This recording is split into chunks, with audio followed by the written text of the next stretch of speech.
Hello guys, welcome to study with Rover Hasbir. अगर आप इस चैनल पर नया हैं तो प्लीज़ चैनल सब्सक्राइब करें और प्रेस दी बेल आइकन। तो चलिए गाइस, आज का वीडियो स्टार्ट करते हैं। तो गाइस, आज हम करने वाले हैं सर्वनाम किसे कहते हैं, सर्वनाम के कितने भेद हैं, या उदाहरण सहित उसको वर्णन करना है। तो चलिए करते हैं।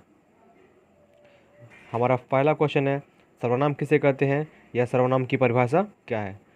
तो संज्ञा के बदले प्रयोग में लाए जाने वाले शब्द को सर्वनाम कहते हैं, जैसे मैं, तुम, वह, यह, उसका, इसका, तुम्हारा इत्यादि।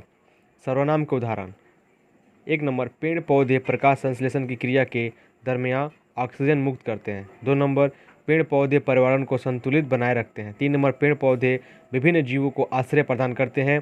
4 नंबर, पेड़ पौधे भूक्षरण को रोकते हैं। अब इन वाक्यों पर गौर करें। पेड़ पौधे प्रकाश संश्लेषण की क्रिया के दरमियान ऑक्सीजन मुक्त करते हैं, वे पर्यावरण को संतुलित बनाए रखते हैं, वे विभिन्न जीवों को आश्रय प्रदान करते हैं, वे भूक्षरण को रोकते हैं। प्रथम 4 वाक्यों में संज्ञा पेड़ पौधे दोहराए जाने पर वाक्य भद्दे हो गए हैं, जबकि नीचे के 4 वाक्य सुंदर हैं। आपने यह भी देखा होगा कि वे और उनसे पद पेड़ पौधों की ओर संकेत करते हैं।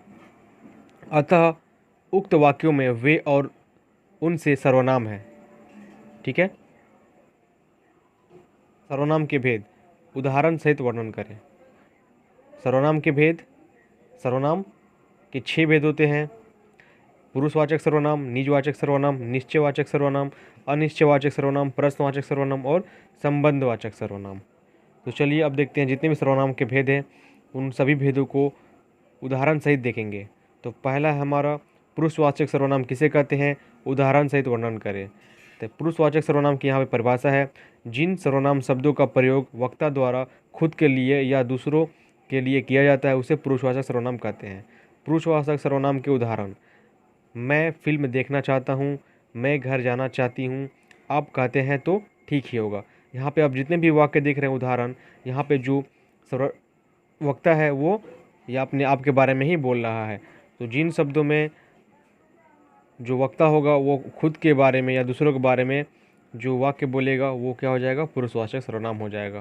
तो चलिए चलते हैं, इसका दूसरा नंबर का सर्वनाम करते हैं, निजवाचक सर्वनाम। निजवाचक सर्वनाम किसे कहते हैं, उदाहरण सही समझाइए। यहाँ पर निजवाचक सर्वनाम की परिभाषा है, आप परिभाषा लिख सकते हैं। निजवाचक सर्वनाम की परिभाषा: जिन शब्दों का प्रयोग वक्ता स्वयं के लिए करता है वे निजवाचक सर्वनाम कहलाते हैं, जैसे आप, स्वयं, खुद, स्वतः आदि। निजवाचक सर्वनाम के उदाहरण जैसे आप कहाँ जा रहे हैं, मैंने पूरे पेड़ को स्वयं तोड़ दिया था, मैं यह सब अपने आप कर सकता हूँ, मैं अपने पढ़ाई अपने आप करूँगा, ईश्वर भी उन्हीं का साथ देते हैं जो अपनी मदद स्वयं करता है, जब तक तुम खुद निश्चय नहीं करोगे तब तक ऐसा संभव नहीं हो पाएगा। तो गाइस, यहाँ पे आप देख रहे हैं निजवाचक सर्वनाम में जो भी वक्ता है वह स्वयं के लिए वाक्य बोल रहा है ना। जितने भी वाक्य हैं वक्ता उस वाक्यों में जो शब्दों का प्रयोग कर रहा है, मैंने, मैं, है ना, ये सब क्या सब स्वयं के लिए कर रहा है। तो जब भी इस तरह का वाक्य रहेंगे तो वो हो जाएंगे निजवाचक सर्वनाम। 3 नंबर है निश्चयवाचक सर्वनाम किसे कहते हैं, उदाहरण सही समझाएं। निश्चयवाचक सर्वनाम की परिभाषा है: जो सर्वनाम शब्द किसी निश्चित व्यक्ति, वस्तु अथवा घटना की ओर संकेत करे उसे निश्चयवाचक सर्वनाम कहते हैं, जैसे यह, वह, ये, वे आदि। निजवाचक सर्वनाम के उदाहरण जैसे वह सड़क पार कर रहा है, यह बहुत मेहनती लड़का है, यह एक पर्वतारोही है, ये गाड़ी को बहुत तेज चलाता है, जो ऊपर उड़ रहा है वह एक वायुयान है, देखो यह वही लड़का है जो मरने वाला है।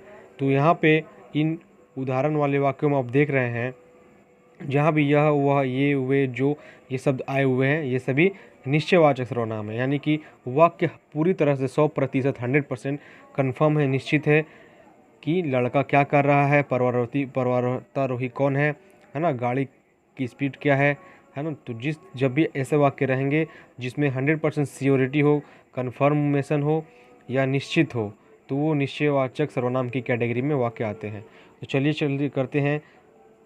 4 नंबर अनिश्चयवाचक सर्वनाम किसे कहते हैं। तो जिसके पहले निश्चयवाचक सर्वनाम में क्या था कि जो भी वाक्य वो निश्चित होंगे, 100% होंगे, लेकिन अनिश्चयवाचक सर्वनाम में वाक्य वो 100% नहीं होंगे। तो इसका परिभाषा देख लेते हैं। अनिश्चयवाचक सर्वनाम की परिभाषा। जिन सर्वनाम शब्दों से वस्तु, व्यक्ति, स्थान आदि की निश्चितता का बोध नहीं होता है वे अनिश्चयवाचक सर्वनाम कहलाते हैं। इसके सर्वनाम के अंतर्गत कोई और कुछ आते हैं। जैसे इसका उदाहरण है, मुझे कुछ खाना है, कोई आ रहा है, मुझे कुछ खाना है। इसमें खाना क्या है 100% श्योर नहीं है, मतलब कुछ खाना, यहाँ पे वो पूरी तरह से साफ नहीं है। कोई आ रहा है, यहाँ भी निश्चित नहीं है कि कौन आ रहा है। मुझे कोई नज़र आ रहा है, यहाँ भी मुझे कोई नज़र आ रहा है, मतलब कोई मतलब कुछ भी हो सकता है। कोई मनुष्य का बारे में हो सकता है, किसी पेड़ पौधे के बारे में हो सकता है, किसी निर्जीव या सजीव कुछ भी हो सकता है। उसके बाद दिया है, द्वार पर कोई खड़ा है, तुम्हारे लिए किसी का फ़ोन है। तो ये जितने भी वाक्य यहाँ पर दिखलाई दे रहे हैं ये अनिश्चित वाक्य हैं, इसलिए अनिश्चितवाचक सर्वनाम की कैटेगरी में आते हैं। नेक्स्ट करते हैं 4 नंबर, प्रश्नवाचक सर्वनाम किसे कहते हैं। तो गाइस, जिस शब्द से प्रश्न का बोध हो। चलिए इसका पहले उदाहरण परिभाषा में कर लेते, उसका उदाहरण समझाता हूँ। तो प्रश्नवाचक सर्वनाम की भारी परिभाषा, जिन शब्दों का प्रयोग किसी वस्तु, व्यक्ति आदि के बारे में कोई सवाल पूछने या उसके बारे में जानने के लिए किया जाता है उन शब्दों को प्रश्नवाचक सर्वनाम कहते हैं। जैसे कौन, क्या, कहाँ इत्यादि।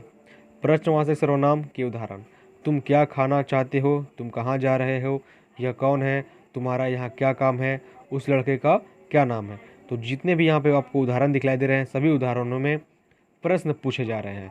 तो जब भी प्रश्न पूछे जाएंगे वो प्रश्नवाचक सर्वनाम की कैटेगरी में आते हैं। इसके नंबर है 6 एंड लास्ट, संबंधवाचक सर्वनाम किसे कहते हैं, उदाहरण से समझाइए।